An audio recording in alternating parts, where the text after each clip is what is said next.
A palavra de Deus em Filipenses, no capítulo 4, e versículo 9, nos diz assim: O que também aprendestes, e recebestes, e ouvistes, e vistes em mim, isso fazei, e o Deus de paz será convosco.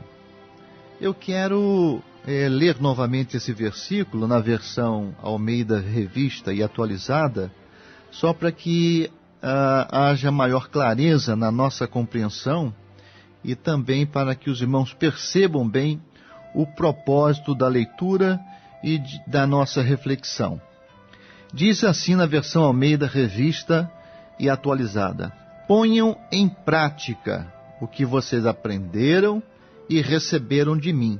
Ponham em prática tanto as minhas palavras como as minhas ações. Isso é muito interessante e diz respeito também, à educação cristã. Existe uma relação íntima entre a educação cristã e a igreja, uma relação produtiva. Igreja e educação, igreja e ensino são coisas inseparáveis. É interessante porque as duas maiores religiões do mundo, as religiões monoteístas, o judaísmo e o cristianismo, elas são fundamentadas pela educação e pelo ensino. E o texto aqui nos diz com clareza que tudo que for aprendido deverá ser levado em prática. O Evangelho de nosso Senhor Jesus Cristo, ele é essencialmente prático. Por exemplo, lendo o Sermão do Monte, a gente percebe que se nós obedecêssemos, se nós assimilássemos, fixássemos as palavras de Jesus do Sermão do Monte e as praticássemos, nós seríamos crentes maravilhosos, excelentes. Nós seríamos realmente crentes fiéis a Deus, crentes mais maduros, mais seguros, mais prósperos, justamente porque estaremos colocando em prática o que nós aprendemos ali no Sermão do Monte. Um grande educador norte-americano que viveu na segunda metade do século XX, do século passado, chamado John Dewey, ele disse uma frase muito importante. Ele disse assim, olha: educação é um processo de vida e não uma preparação para a vida. E é verdade, porque hoje em dia a educação brasileira, ela sempre visa o futuro. Então os jovens, eles se graduam e pensam em fazer pós-graduação e fazer mestrado, doutorado, mas eles acabam não se profissionalizando, ou seja, eles não sabem fazer quase nada na prática. Assim como a escola deve representar a vida prática, presente, do cotidiano, os ensinos bíblicos ministrados na igreja precisam sair do campo teórico para o prático. Ou seja, todos os conteúdos de ensino que nós pregamos, que nós ensinamos na igreja, na escola dominical ou em outros setores de ensino da igreja devem despertar nos nossos alunos, nos membros das nossas igrejas, motivação para a mudança de comportamento. Ou seja, é necessário mudar o comportamento. E a palavra aprender, nos dias de hoje, tem exatamente esse sentido, o sentido de mudança de comportamento. Jesus certa vez estava ensinando e lá estavam os escribas, os fariseus, os homens religiosos, e ele dizia assim, olha: serão todos ensinados por Deus. Todo aquele que do Pai ouviu e aprendeu, vem a mim. Então não basta simplesmente ouvir a palavra, é necessário aprender a palavra de Deus. E aprender significa mudar o comportamento. Quando se aprende de fato a palavra de Deus, e não apenas a ouvimos, o que acontece? A conversão, ela acontece de forma definitiva, de forma perene. E isso é muito interessante. Anísio Teixeira, um grande educador brasileiro também, ele dizia o seguinte, que fixar, compreender, exprimir verbalmente um determinado conhecimento, ainda assim, não é tê-lo aprendido, porque aprender é ganhar um novo modo de agir. Por isso que é interessante que as pregações em nossas igrejas sejam expositivas, sejam didáticas, devem ter excelente conteúdo bíblico. Para quê? Para que no dia seguinte, os ouvintes das nossas pregações, das nossas mensagens, tenham em que refletir, em que pensar. Ao longo da semana seguinte, eles têm o que pensar para poder Deus agir, o Espírito Santo agir, e essa pessoa poder mudar de comportamento, ou seja, essa pessoa poder ser de fato transformada, regenerada pelo poder da palavra de Deus.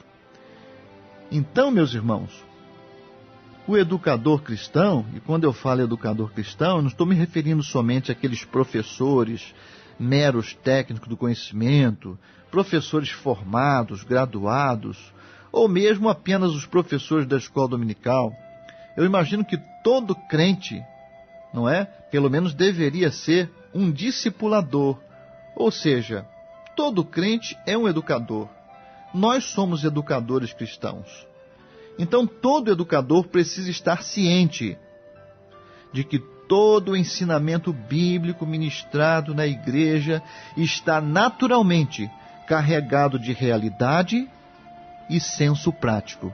Justamente por isso, Paulo, escrevendo aos Filipenses, disse, olha, ponham em prática o que vocês receberam e aprenderam de mim.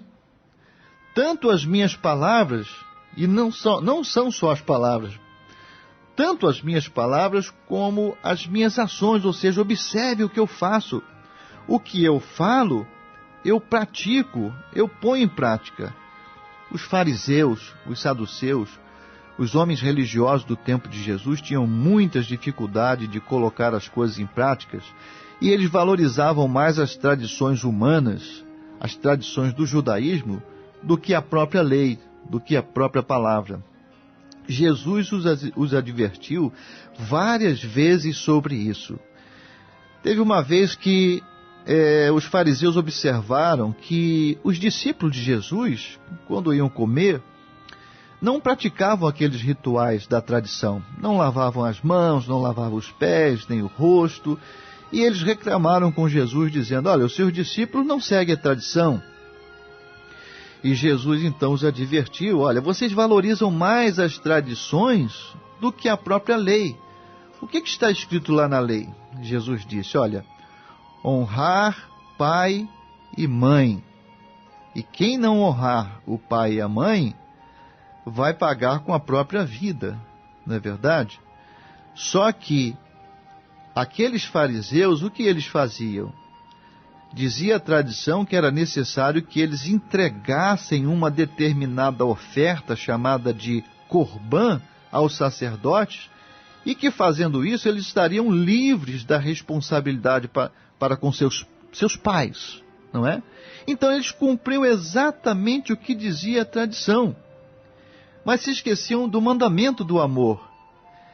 Eles entregavam a oferta corbã aos sacerdotes e se sentiam assim livres da responsabilidade para com seus pais e os abandonavam nas ruas, ao relento, passando fome, necessidade, mas se justificavam porque haviam cumprido aquela tradição, aquela lei.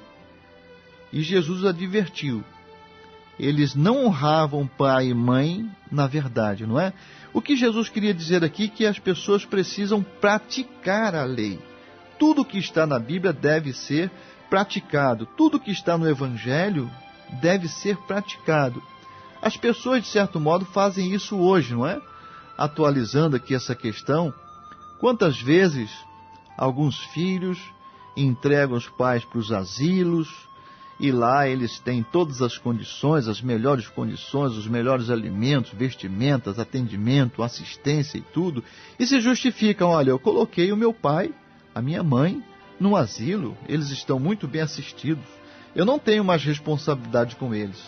Só que esses pais, esses velhinhos, queriam mesmo estarem na casa dos próprios filhos, recebendo o aconchego e o amor deles. Então, isso que é evangelho na prática.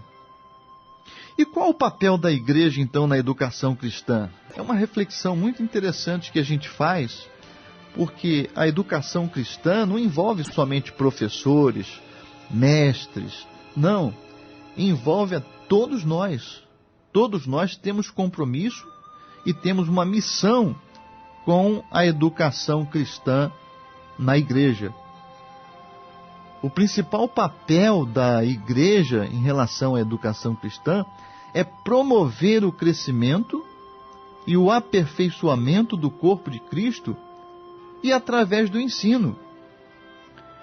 Em Mateus, no capítulo 28, versículos 19 e 20, diz assim: seria bom se vocês acompanhassem em suas Bíblias, abram suas Bíblias para acompanhar, ok? Diz assim a palavra de Deus: portanto, ide, fazei discípulos. Olha, fazer discípulo aqui é natural, que inclui intrinsecamente o ensino. Fazei discípulo de todas as nações, batizando-os em nome do Pai, do Filho e do Espírito Santo, ensinando-os a guardar todas as coisas que eu vos tenho mandado. É muito interessante esse texto. Esse texto faz parte da grande comissão que Jesus nos deixou antes de ascender aos céus. Antes de ascender aos céus, ele nos deixou essa comissão. Só que essa grande comissão aqui, ela tem dois lados: ide pregai e ide ensinai, não é? E a gente pode dizer também que a missão da igreja, ela deve ser levada a cabo principalmente através do processo da educação cristã, porque nós devemos ir e ensinar. A grande comissão tem dois lados, mas durante muito tempo a igreja desprezou o lado do ensino. Nós pregamos ao longo de muitos anos, enchemos, lotamos as nossas igrejas, mas desprezamos o lado que Jesus também nos ensinou na grande comissão, que é ensinar. Portanto, meus queridos irmãos, a verdadeira natureza da educação cristã é obviamente missionária. Sim, missionária, porque nós devemos ensinar a todas as nações. A frase que nós lemos agora há pouco, que diz, ensinando-os a guardar todas as coisas que eu vos tenho mandado, nos convoca a um processo vitalício de crescimento, no discipulado, claro, não é? Todo crente tem a responsabilidade de discipular, mas também na ação cristã. Notem bem uma coisa, olha, a frase diz, ensinando-os a guardar. Não é ensinar de qualquer jeito a palavra de Deus, mas é ensinar, até que o nosso aluno, nosso discípulo, o membro da nossa igreja, consiga assimilar, praticar e obedecer a palavra de Deus. Ensinando-os a guardar. Isso é super interessante e também nos leva a refletir sobre um texto muito importante que está lá em Deuteronômio, no capítulo 17, versículo 19. Eu gostaria que vocês abrissem suas Bíblias para sublinharem algumas coisas aqui que eu quero destacar. Esse texto diz assim, olha: e o terá consigo. O terá o quê? Terá o livro da lei, a palavra de Deus. E nele lerá todos os dias da sua vida. Não é para ler a Bíblia somente aos domingos nos cultos, né? Nem no sábado à noite. Não. Nem na segunda, apenas na terça, na quarta. O texto diz aqui, um texto do Antigo Testamento, e o lerá todos os dias da sua vida. E o texto coloca aqui 3 objetivos, muito claros, separados pela preposição para. A preposição para aparece 3 vezes. Eu gostaria que você sublinhasse aí na sua Bíblia essas 3 vezes que aparece essa preposição. Para que aprenda a temer ao Senhor seu Deus. Vocês poderiam me perguntar, mas pastor, aprender a temer? Quer dizer que a gente pode aprender a temer? Temer é um aprendizado, existe um aprendizado aqui? Sim, tem pessoas que não temem a Deus de jeito nenhum, justamente porque não aprenderam a temer. E como é que se aprende a temer? Lendo a palavra de Deus diariamente, tendo comunhão, tendo contato com a palavra de Deus. Para que aprenda a temer ao Senhor seu Deus, aparece o para novamente aqui, olha, sublinhe aí na sua Bíblia. Para guardar todas as palavras desta lei e estes estatutos. Então nós temos aqui, olha, ler a Bíblia todos os dias para aprender a temer, e aprender a temer para guardar. E o texto continua, para cumpri-los. Então percebam bem aqui a sequência, olha, ler a Bíblia todos os dias para aprender a temer para guardar, e guardar para cumprir. Tem crentes que não têm temor a Deus porque não têm comunhão diária com a palavra de Deus. E eles, diante de uma tentação real de Satanás, eles não conseguem se lembrar de algum texto confortante ou algum texto que lhes sirva de proteção, de ânimo para vencer a tentação, porque não guardaram nada. Não tem nada guardado nem no coração nem na mente. E não guardando, claro, não consegue cumprir. E o objetivo é sempre cumprir, conforme escreveu Tiago no capítulo 1 e versículo 22. Sede cumpridores da palavra, e não somente ouvintes, enganando-vos com falsos discursos. Então percebam bem que o objetivo é sempre cumprir. O Evangelho é essencialmente prático. Tudo que nós aprendemos na Bíblia Sagrada, na Palavra de Deus, deve ser praticado dia a dia em nossas vidas. Essa ordem de Jesus compreende, na verdade, 3 aspectos, da salvação. Esta ordem que nós lemos ali em Mateus 28, 19 e 20. Primeiro é o anúncio de boas novas da salvação. Segundo, a confirmação da aceitação da salvação pelo batismo. O batismo não confirma a salvação, mas confirma e serve de testemunho para dizer que você aceitou a salvação. E depois o desenvolvimento da salvação através do ensino. Há pessoas que não se preocupam em desenvolver a sua salvação. Nós recebemos a salvação de Cristo gratuitamente, mas é necessário que ela seja desenvolvida. E esse desenvolvimento acontece através do estudo denodado, dedicado das Sagradas Escrituras.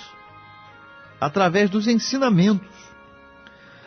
O texto diz assim, olha, de Filipenses capítulo 2, versículo 12, efetuai. Outra versão diz, operai, ou desenvolvei a vossa salvação com temor e tremor. A salvação não é estática, embora tenhamos recebido a salvação gratuitamente, ela precisa ser desenvolvida. Como ela vai ser desenvolvida? Através do ensino constante da palavra de Deus. É por isso que a palavra de Deus nos diz assim, olha, crescei no conhecimento, olha, no conhecimento, não na informação. Algumas pessoas se contentam apenas com algumas informações que recebem na igreja, através das pregações, dos ensinamentos, mas não fazem como os crentes bereanos, não é? Que apesar de terem recebido dos apóstolos diretamente a palavra de Deus, eles iam lá na fonte procurar saber se era aquilo mesmo. Então muitas pessoas se contentam apenas com aquilo que dizem acerca da palavra de Deus. Mas o texto diz que nós devemos crescer no conhecimento de nosso Senhor e Salvador Jesus Cristo.